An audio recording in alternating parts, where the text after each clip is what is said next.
میں نے جو متعدد مواقع سے آیات مبارکہ آپ کو سنائی کہ ہر جگہ پر چوٹی کی چیز صبر ہے، آخری چیز جو بیان ہوتی ہے وہ صبر ہے۔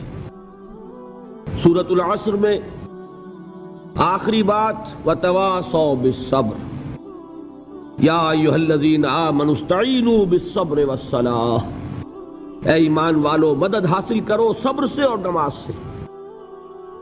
ان اللہ مع الصابرین، اللہ تعالیٰ صبر کرنے والوں کے ساتھ ہے۔ اور پھر آگے چل کر وَبَشِّرِ الصَّابِرِينَ الَّذِينَ إِذَا أَصَابَتْهُمْ مُصِيبَةٌ قَالُوا إِنَّا لِلَّهِ وَإِنَّا إِلَيْهِ رَاجِعُونَ، اے نبی بشارت دیجئے، خوشخبری دیجئے ان صبر کرنے والوں کو کہ جن پر جب بھی کوئی تکلیف یا مصیبت نازل ہوتی ہے تو کہتے ہیں کہ ہم اللہ ہی کے ہیں اور اللہ ہی کی طرف ہمیں لوٹ جانا ہے۔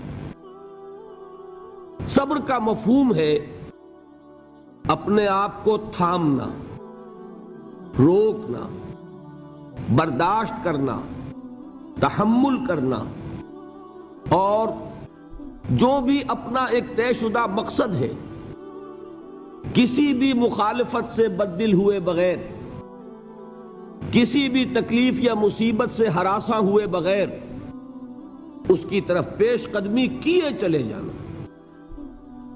بڑی سخت سردی پڑ رہی ہے، فجر کا وقت ہے، گرم پانی کا اہتمام نہیں ہے، اب اس وقت فجر کی نماز کے لیے اٹھنا، ٹھنڈا پانی اگر ہے تو وضو تو کرنا ہوگا، اس ٹھنڈے پانی سے وضو کرنا، اس وقت لحاف سے نکلنا ہی بہت مشکل، ٹھنڈے پانی سے وضو کرنا اور مصیبت۔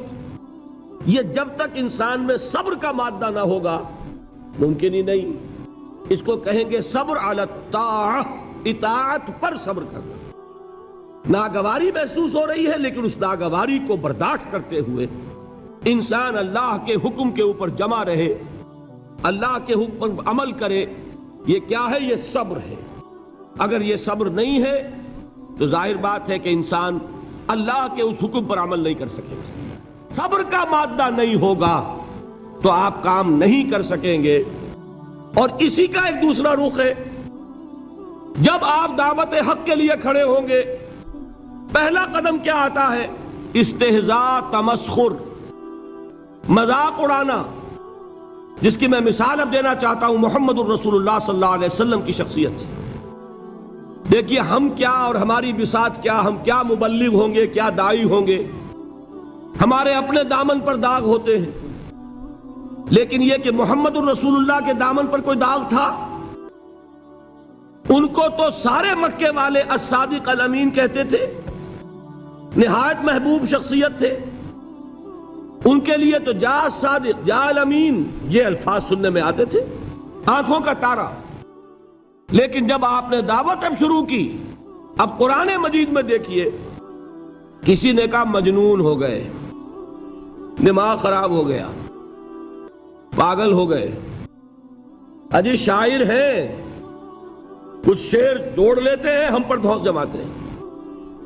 کسی نے کہا ساحر ہے، کچھ جادو سیکھ لیا ہے، یہاں تک کہ ایسے بدبخت بھی پیدا ہوئے، قرآن میں ہے ساحر کذاب، سحر کرنے والا جادوگر نہایت جھوٹا۔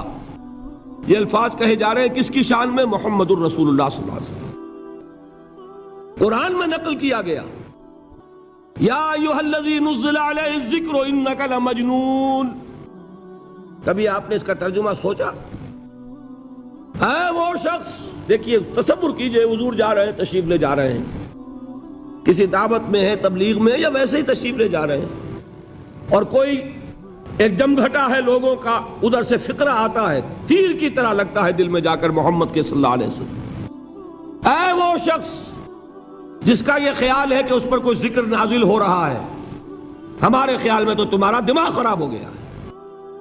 یا ایھا الذی نزل علیہ الذکر انک لمجنون، کہا کہ نہیں کہا؟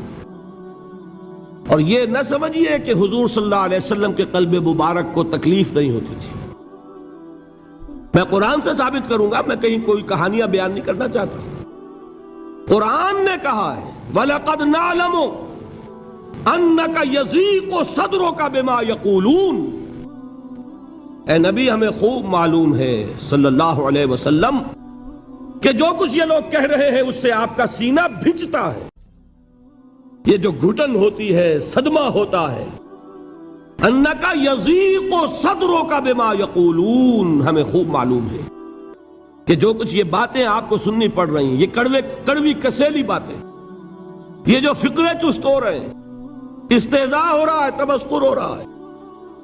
سورہ حجر میں ہے، ایک جگہ کھڑے ہوئے لوگ قرآن کا مذاق اڑا رہے ہیں، بھائی فلاں آیت تم لے جانا، فلاں آیت میری ہوگی، اس کے ٹکڑے کر رہے ہیں، اس کے ٹکڑے حصے بکھرے کر کے قیمہ بنا کر ان آیات کا تمسخر اڑا رہے ہیں۔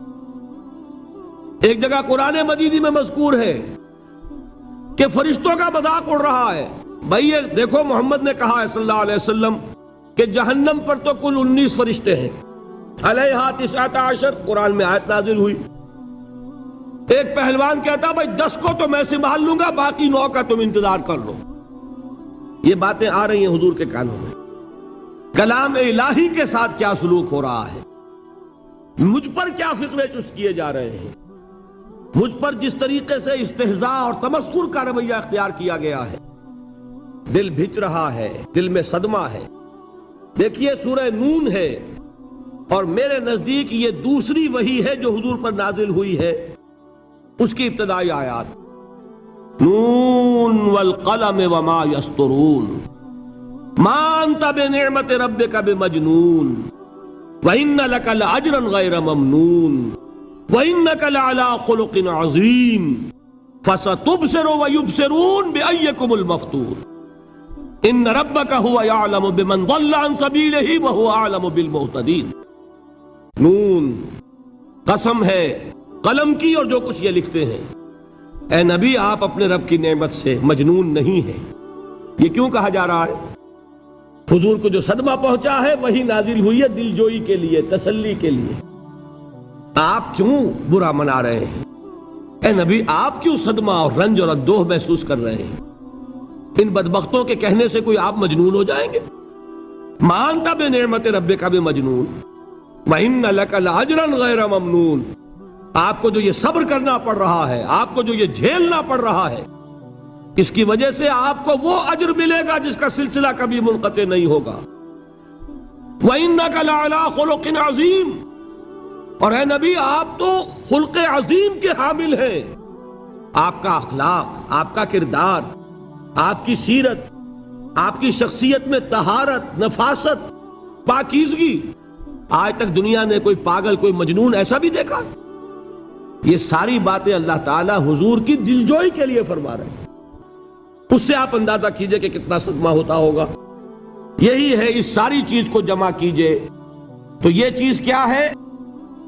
وَاصْبِرْ عَلَىٰ مَا يَقُولُونَ وَاهْجُرْهُمْ هَجْرًا جَمِيلًا، صبر کرو اے نبی، صبر کرو اے محمد صلی اللہ علیہ وسلم، جھیلو اور برداشت کرو اس پر جو یہ کہہ رہے ہیں۔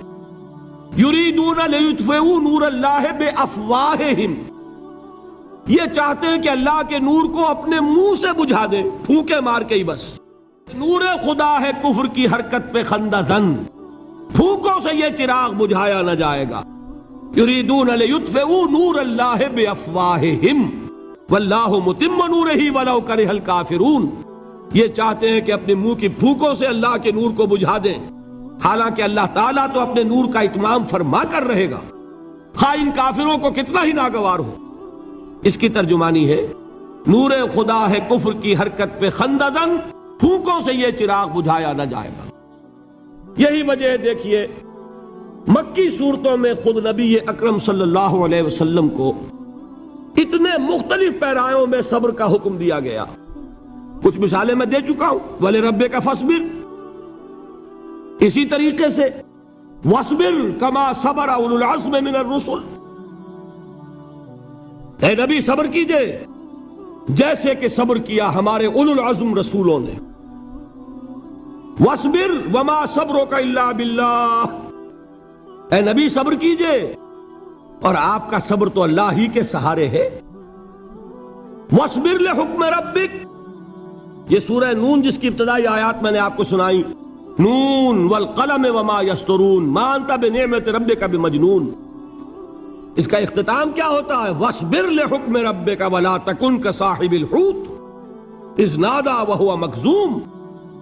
اے نبی صبر کیجئے اپنے رب کے فیصلے کا، انتظار کیجئے اور اس مچھلی والے کے مانند نہ ہو جائیے. مچھلی والا کون؟ حضرت یونس علیہ السلام.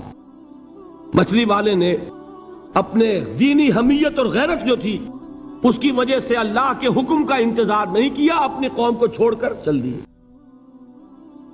نبی کا، رسول کا یہ معاملہ ہوتا ہے. جیسے کہ آپ کو معلوم ہے کوئی افسر ہے کسی حکومت کا، وہ اپنی پلیس آف ڈیوٹی کو نہیں چھوڑ سکتا. He must stick to his place of duty.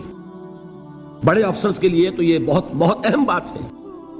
تو اے رسول، جہاں آپ کو ہم نے تعینات کیا ہے آپ وہاں سے ہل نہیں سکتے کہ ذرا مخالفت ہوئی، لوگوں نے فقرے چست کیے اور آپ کہیں اور چل دیے. دفعہ ہو، یہ بات نہیں سننا چاہتے، میں کسی اور کو سناؤں گا.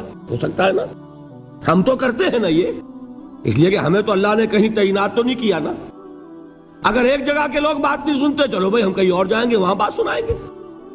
لیکن رسول کا معاملہ ہوتا ہے جو اس کی پلیس آف اپوائنٹمنٹ ہے، he cannot leave his place without the express permission of Allah subhanahu wa ta'ala. آپ نے یہ سنا ہوگا، سیرت کی تقاریر میں پڑھا ہوگا کہ مدینے کی طرف ہجرت کی اجازت حضور نے تمام صحابہ کو دے دی. خود منتظر رہے جب تک کہ اللہ کی طرف سے اجازت نہیں آ گئی.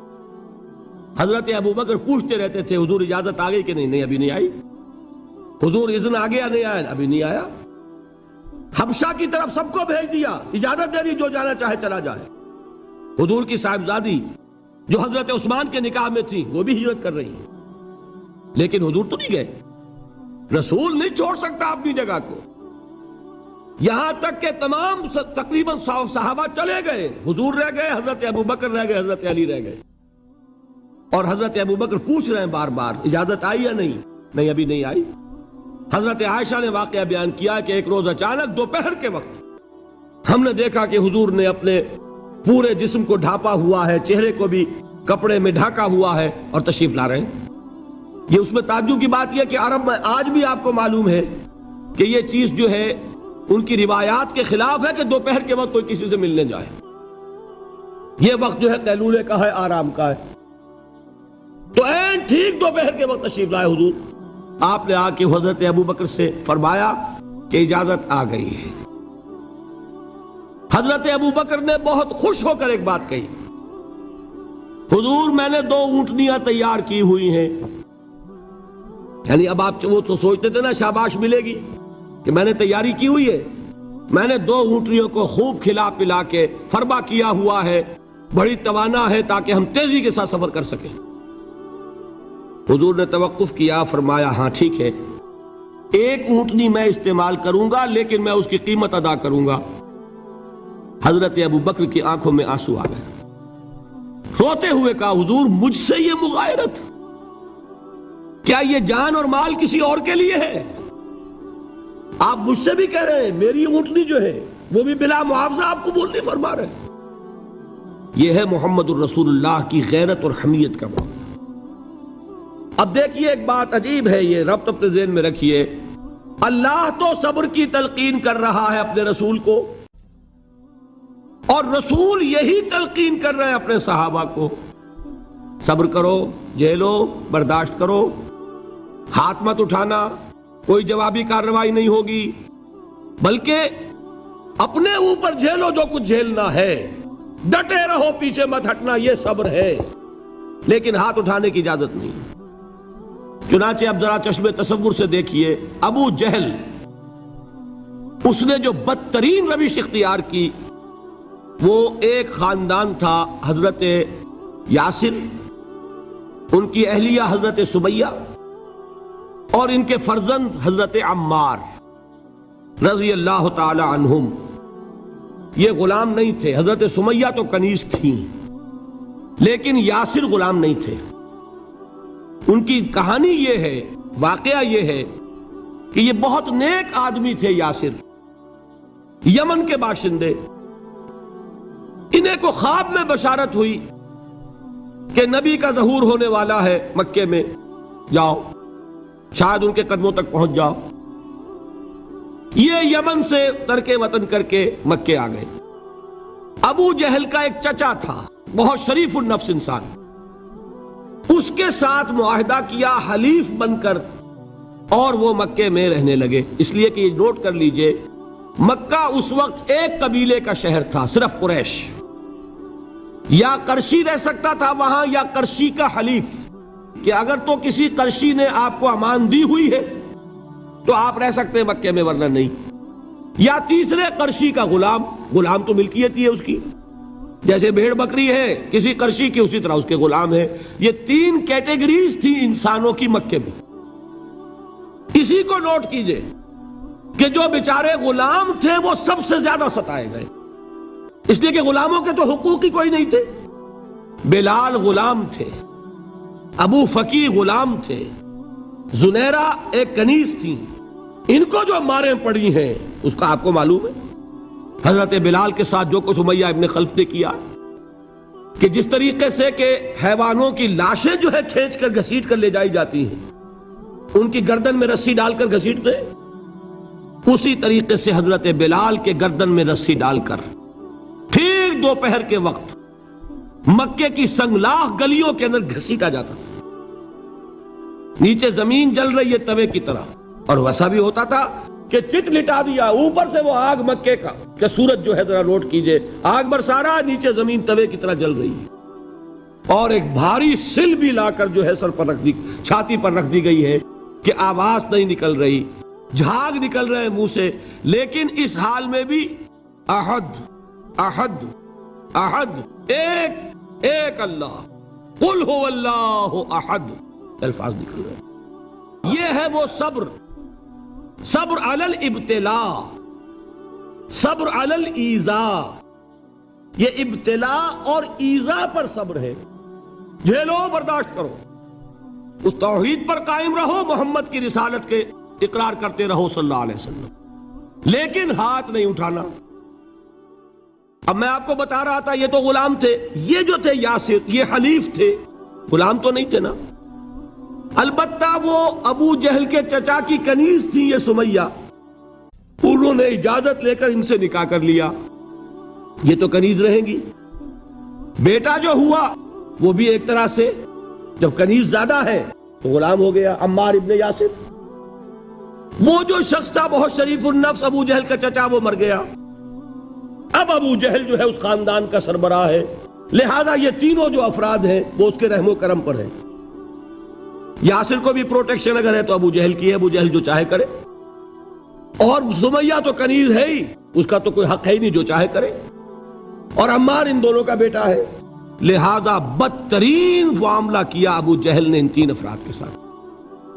حضرت سمیہ کے ساتھ جو کچھ کیا گیا ہے آپ اس کا تصور نہیں کر سکتے۔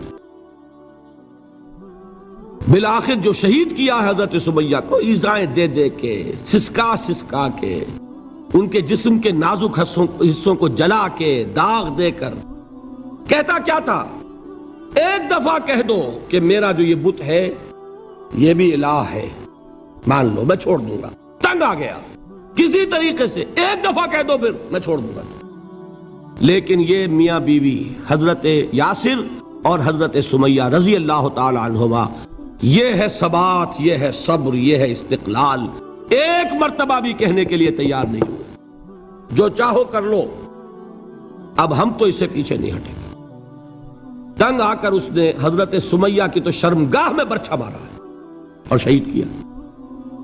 حضرت یاسر کے بارے میں ایک روایت یہ ہے، ستا ستا کے، تنگ کر کر کے، آخر کار جو ختم کیا، انہیں شہید کیا کس طرح، 4 سانڈ اونٹ جوان، ان سے رسے باندھے، ایک رسے سے ایک بازو باندھا، دوسرے سے دوسرا بازو باندھا، تیسرے سے ایک ٹانگ باندھی، چوتھے سے دوسری ٹانگ باندھی، اور چاروں کو دوڑایا ہے کہ جسم کے پرخچے اڑ گئے۔ اس وقت سامنے سے حضور گزرتے تھے جبکہ آل یاسر کے ساتھ یہ معاملہ ہو رہا ہے، کیا فرماتے تھے، اسبروا یا آل یاسر فإن موعدکم الجنہ، اے یاسر کے گھر والوں صبر کرو، جھیلو، اس لیے کہ تمہارے وعدے کی جگہ جنت ہے.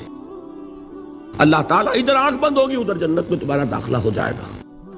یہ ہے تواصوا بالصبر والعصر ان الانسان لفی خسر.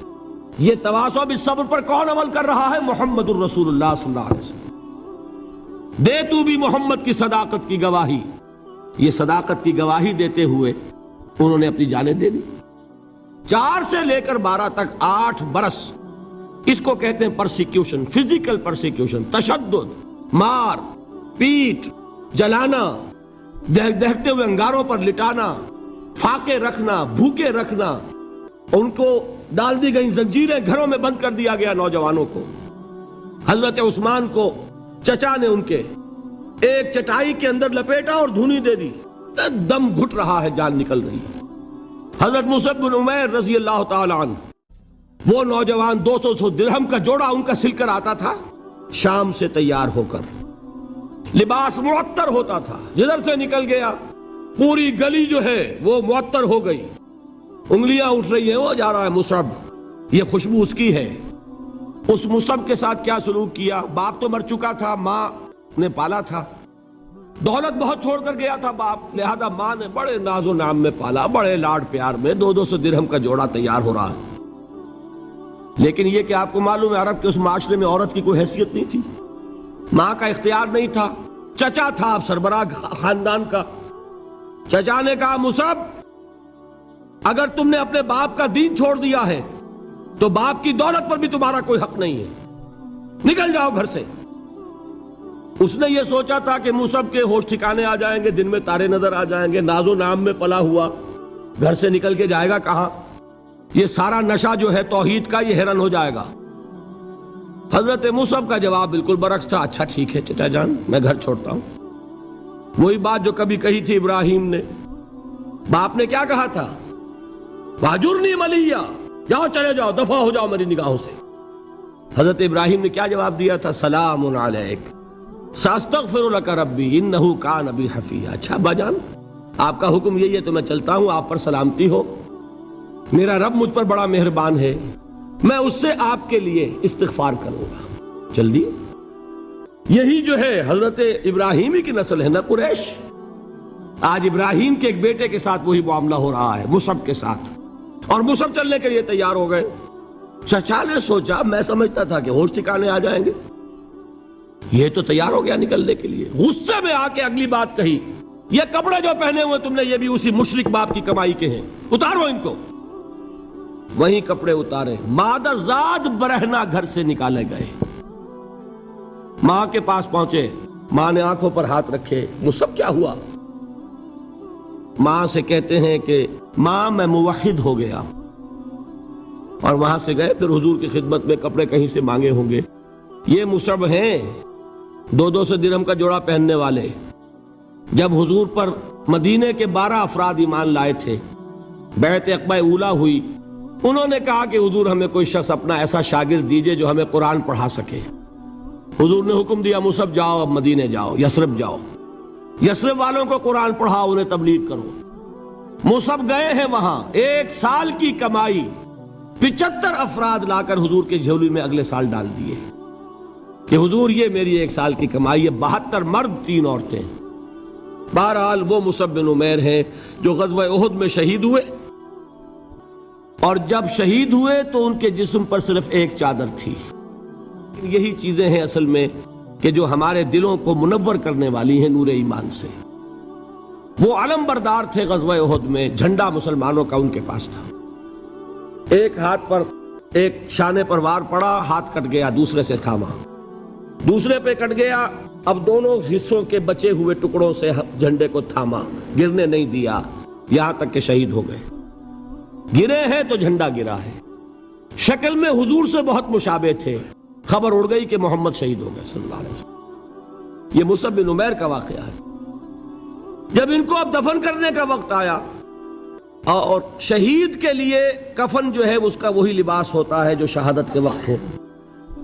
حضور کے سامنے ایک پرابلم پیش کیا گیا. حضور مصعب کے جسم پر تو ایک چادر تھی، اور وہ چادر بھی اتنی چھوٹی ہے، یعنی 2 گز کی چادر بھی نہیں ہے. اس سے اگر سر ڈھانپتے ہیں مصب کا تو پیر کھل جاتے ہیں، پیر ڈھانپتے ہیں تو سر کھلتا ہے، کیا کریں؟ حضور نے فرمایا سر ڈھانپ دو چادر سے اور پیروں پر گھاس ڈال دو۔ یہ آخری لباس ہے جو محمد کے اس دیوانے کو اس دنیا سے رخصت ہوتے ہوئے ملا ہے، جس کا 200 درہم کا جوڑا چلتا تھا۔ یہ ہے صبر۔ برداشت کیا کہ نہیں کیا؟ یہ خباب بن الارت پیشے کے لحاظ سے لوہار تھے۔ سوچئے ایک زندہ انسان کو دہتے ہوئے انگاروں پر لٹایا جا رہا ہے، ان انگاروں سے کھال جلی، کمر کی چربی پگھلی، اس پگھلنے والی چربی سے وہ انگارے ٹھنڈے پڑے۔ یہ سب کچھ جھیل رہا ایک شخص۔ سوچنے والوں نے سوچا نہیں ہوگا کیا جرم تھا ان کا، تو بڑا شریف آدمی ہے، بہت اچھا کاریگر ہے، وقت پر کام دیتا ہے، مناسب اجرت لیتا ہے، یہ کیا ہوا؟ یہ کوئی جرم نہیں، جرم صرف ایک ہے، ایک اللہ کو مانتا ہے اور محمد کے دامن سے وابستہ ہے صلی اللہ علیہ وسلم۔ فاستعینوا بالصبر والصلاۃ، مدد حاصل کرو کس سے؟ صبر سے اور نماز سے۔ ان اللہ مع الصابرین، جان لو کہ اللہ تعالیٰ صبر کرنے والوں کے ساتھ ہے۔ وَلَا تَقُولُوا لِمَنْ يُقْتَلُ فِي سَبِيلِ اللَّهِ أَمْوَاتٌ، اور ہرگز نہ کہو اسے جو اللہ کی راہ میں قتل ہو جائے کہ وہ مردہ ہے۔ بَلْ أَحْيَاءٌ وَلَكِنْ لَا تَشْعُرُونَ، نہیں، وہ زندہ ہے لیکن تمہیں ان کا شعور نہیں ہے۔ اور سنیے اب یہ آیت اہم ترین ہے صبر کے موضوع پر۔ وَلَنَبْلُوَنَّكُمْ بِشَيْءٍ مِّنَ الْخَوْفِ وَالْجُوعِ وَنَقْصٍ مِّنَ الْأَمْوَالِ وَالْأَنفُسِ وَالثَّمَرَاتِ وَبَشِّرِ الصَّابِرِينَ، اور دیکھو ہم تمہیں آزمائیں گے۔ وَلَنَبْلُوَنَّكُمْ، ہم لازماً آزمائیں گے تمہیں، بِشَيْءٍ مِّنَ الْخَوْفِ، خوف کی کیفیت طاری کر کے، والجوع، بھوک، فقر اور فاقہ، ونقص من الاموال، مالی نقصان، والانفس، جانی نقصان، والثمرات، اور ثمرات، پھلوں اور میووں کا نقصان۔ میرے نزدیک یہاں پر ثمرات کا مفہوم ایک اور بھی ہے۔ ایک تو صاف تھا کھجور کی فصل تیار ہے، غزوہ تبوک جانے کا حکم مل گیا، کون اتارے گا؟ اور کھجور وقت پر اتری نہیں، برباد ہو جائے گی۔ یہ ہو رہا ہے نا میووں کا نقصان۔ اور میرے نزدیک یہاں یہ بھی ہے، بسا اوقات بہت سی محنتوں کا نتیجہ انسان دیکھتا ہے کہ ضائع چلا گیا، میں نے 10 سال محنت کی، حاصل کوئی نہیں نکلا۔ یہ ثمرات کیا ہیں؟ محنتیں، محنتوں کے ثمرات کا ضیاع۔ کوشش آپ نے کی، قسمت کی خوبی دیکھیے، ٹوٹی کہاں کمن، 2-4 ہاتھ جب کے لبے بام رہ گئے۔ Be prepared. ایک شاعر کے یہ اشعار ہیں، یہ فصل امیدوں کی ہمدم اس بار بھی غارت جائے گی، سب محنت صبحوں شاموں کی اب کے بھی اکارت جائے گی۔ میرے نزدیک یہ ثمرات کا جو لفظ یہاں آیا ہے، وَنَقْصٍ مِّنَ الْأَمْوَالِ وَالْأَنفُسِ وَالثَّمَرَاتِ، سب محنت صبحوں شاموں کی اب کے بھی اکارت جائے گی۔ دھرتی کے کونوں کھدروں میں پھر اپنے لہو کی کھاد بھرو، پھر مٹی سینچو اشکوں سے، پھر اگلی رت کی فکر کرو، پھر اگلی رت کی فکر کرو، جب پھر ایک بار اجڑنا ہے۔ ایک فصل پکی تو بھر پایا، تب تک تو یہی کچھ کرنا ہے۔ ایک مقصد ہے سامنے، انقلاب برپا کرنا ہے۔ ایک کوشش ناکام ہو جائے کوئی پرواہ نہیں، نیکسٹ، پھر تیار رہو ناکامی کے لیے۔ ایسا نہ ہو جو انگریزی میں کہتے ہیں hope for the best but be prepared for the worst. ایسا نہ ہو کہ دوسری مرتبہ ناکام ہو کے بددل ہو جاؤ، تمہاری ہمتیں جواب دے جائیں، نہیں، پہلے سے تیار رہو کہ دوسری مرتبہ بھی ناکامی آئے تو آئے، لیکن جب تک کہ کامیابی حاصل نہیں ہوتی ہمیں یہ کام کیے چلے جانا۔ دیکھیے سیرت میں آیا کہ نہیں یہ واقعہ؟ بدر میں مسلمانوں کو فتح ہوئی تو احد میں زک پہنچی کہ نہیں؟ 70 صحابہ شہید ہوئے کہ نہیں؟ اگر ان کی ہمتیں جواب دے جاتی تو گاڑی کیسے چلتی آگے؟ تو فرمایا وَلَنَبْلُوَنَّكُمْ بِشَيْءٍ مِّنَ الْخَوْفِ وَالْجُوعِ وَنَقْصٍ مِّنَ الْأَمْوَالِ وَالْأَنفُسِ وَالثَّمَرَاتِ، ہم تمہیں لازماً آزمائیں گے خوف کی کیفیت سے، فقر و فاقے کی کیفیت سے، بھوک سے، جان کے نقصان سے، مال کے نقصان سے، محنتوں کے حاصل کے ضائع ہو جانے سے۔ وَبَشِّرِ الصَّابِرِينَ، اور اے نبی بشارت دیجئے صبر کرنے والوں کو۔ الَّذِينَ إِذَا أَصَابَتْهُمْ مُصِيبَةٌ، وہ کہ جب ان پر کوئی تکلیف آئے، کوئی مصیبت آئے، کوئی آزمائش آئے، قالوا انا للہ وانا الیہ راجعون، وہ یہ کہیں کہ ہم اللہ ہی کے ہیں، اللہ ہی کی طرف لوٹ جانا ہے۔ یہ وہی انداز ہے جو میں نے فارسی کا شعر سنایا تھا آپ کو کہ سرے تسلیم خم ہے جو مزاج یار میں آئے۔ وہ ہمارا مولا ہے، ہمارا آقا ہے، اگر اسے یہی منظور ہے تو ہمیں بھی یہی منظور ہے۔ میں نے تسلیم و رضا کی بات کی تھی نا، آپ کو کچھ شعر سنائے تھے، ایک شعر اور سنیے، اور یہ کس کا ہے؟ محمد علی جوہر کا۔ ایک مرتبہ جیل گئے، ان کی ایک بیٹی جوان بیمار ہوئی، فوت ہو گئی، باہر چھوڑا انگریز نے، جاؤ بھائی دفن کر دو بیٹی کو۔ دوسری مرتبہ جیل گئے، دوسری جوان بیٹی اسی مرض میں مبتلا ہوئی، اب یہ جیل میں ہے، خبر پہنچی کہ دوسری بیٹی کے اوپر بھی اسی مرض کا حملہ ہوا ہے۔ ایک نظم لکھی ہے جس کا آخری شعر یہ ہے، تیری صحت ہمیں منظور ہے لیکن اس کو نہیں منظور تو پھر ہم کو بھی منظور نہیں۔ یہ ہے، جب تک یہ کیفیت نہ ہو اس میدان میں آدمی ثابت قدم نہیں رہ سکتا کہ میرے رب کو اگر یہ منظور ہے تو یہی مجھے منظور ہے، اور تیری صحت ہمیں چاہیے تو ضرور لیکن ہمارے رب کو منظور نہیں تو ہمیں بھی منظور۔ راضی برضائے رب۔ وَبَشِّرِ الصَّابِرِينَ الَّذِينَ إِذَا أَصَابَتْهُمْ مُصِيبَةٌ قَالُوا إِنَّا لِلَّهِ وَإِنَّا إِلَيْهِ رَاجِعُونَ۔ نہ شود نصیب دشمن کے شود ہلاک تیغت، سر دوستہ سلامت کے تو خنجر آزمائی۔ اولئک علیہم صلوات من ربہم ورحمہ، یہی ہے وہ لوگ جن پر ان کے رب کی طرف سے عنایتیں ہیں اور رحمتیں ہیں۔ وَأُولَئِكَ هُمُ الْمُهْتَدُونَ، اور یہی ہے وہ لوگ جو کامیاب ہونے والے ہیں، ہدایت پانے والے، ہدایت یافتہ۔ وَالصَّابِرِينَ فِي الْبَأْسَاءِ وَالضَّرَّاءِ وَحِينَ الْبَأْسِ، اور صبر کرنے والے، اصل نیکی ان کی ہے، جسمانی تکلیفوں میں صبر کرنے والے، فقر اور فاقے میں صبر کرنے والے، اور جنگ کے وقت صبر کرنے والے۔ اولئک الذین صدقوا واولئک هم المتقون، یہ ہے وہ لوگ جو صبر کرنے والے ہیں، یہ ہے جو سچے ہیں، جو اپنے دعوے میں نیکی کے اور ایمان کے صادق ہیں، اور یہی وہ لوگ ہیں جو متقی۔ اللہ تعالیٰ نے کیسے کیسے مسلمانوں سے کہا، مسلمانوں تمہیں زک پہنچی ہے تو انہیں بھی تو پہنچی تھی، ان کے 70 نہیں مارے گئے تھے بدر میں، ان کے حوصلے جو ہیں وہ تو پست نہیں ہوئے، وہ اگلے سال آ گئے تم پر چڑھائی کر کے، تم کیوں اتنا برا مان رہے ہو؟ تمہارے دل اتنے زخمی کیوں ہو گئے؟ تمہیں تکلیف پہنچتی ہے تو انہیں بھی پہنچتی ہے۔ اپنی غیرت جو ہے ہمیں ذرا اس کا جائزہ لینا چاہیے۔ لوگ باطل نظریات کے لیے کتنی قربانیاں دے رہے ہیں، لوگ باطل چیزوں کے فروغ کے لیے کتنی محنتیں کر رہے ہیں۔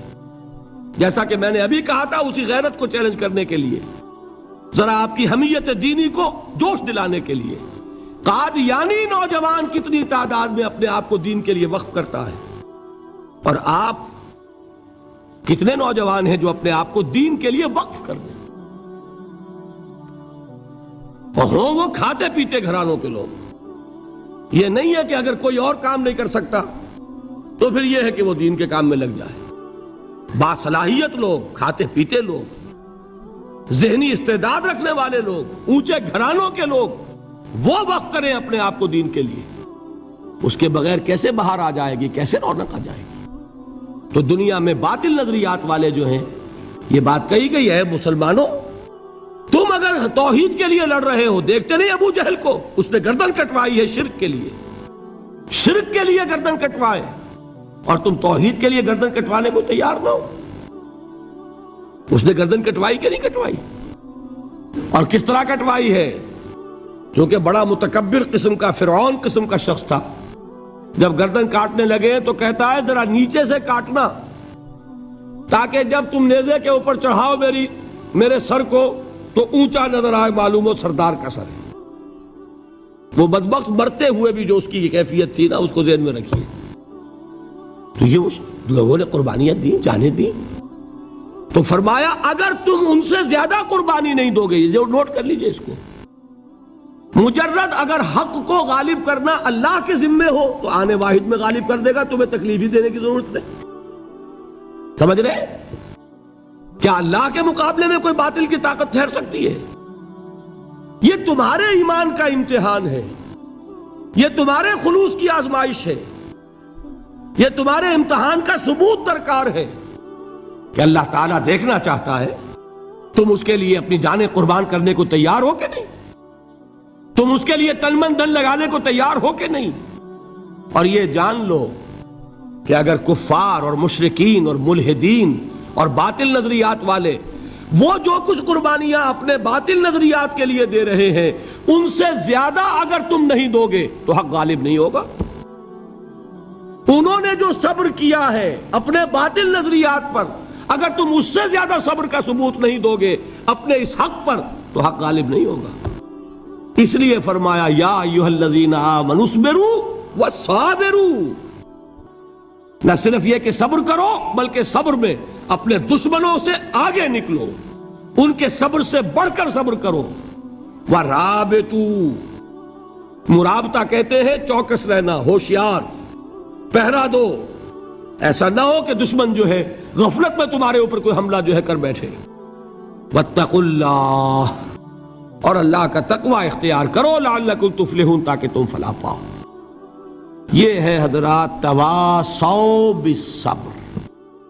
میں نے عرض کیا تھا ہر جگہ پر آپ کو چوٹی کی بات صبر ملے گا۔ آیت الکرسی، آیت البر جو میں نے آپ کو سنائی آخر میں، والصابرین فی الباساء والضراء وحین الباس، حامیم سجدہ، وما یلقاها الا الذین صبروا وما یلقاها الا ذو حظ عظیم، اس کے بغیر تو نہیں ہوگا۔